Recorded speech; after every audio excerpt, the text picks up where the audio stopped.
I think the most attractive part of an artist signing with a major in any country, but I'll speak to Canada for this moment, is the fact that we are a gateway to other territories. That there is a much higher historical ratio of success when you are actually signed to a major, because we all, my counterparts at Universal countries in England and in France, and we have relationships there that are personal and that are brotherhood. So therefore, the access to those territories is exponentially clearer and exponentially better. So, and I don't say that with any disrespect, because the independent sector also has access to other independents, primarily in many of these territories. But if you look at the success ratio of bands, respectfully, many of them have been on major companies, and part of that is the fact that we can tap and get priority in the other territories to break these bands. So I think it's a huge part of the attraction.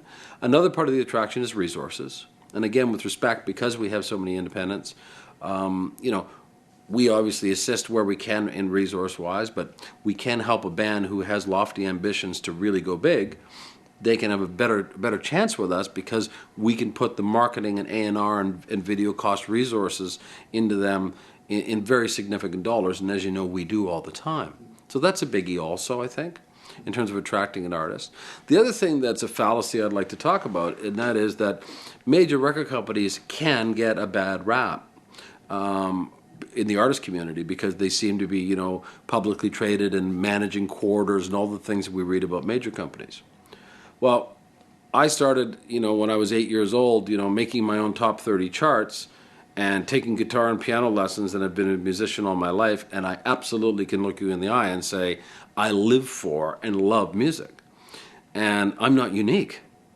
People that run or are in senior in major record companies all got in this for the love of music. And somewhere along the way, someone somewhere forgot to be reminded that people like myself absolutely adore music and love artists and artistry.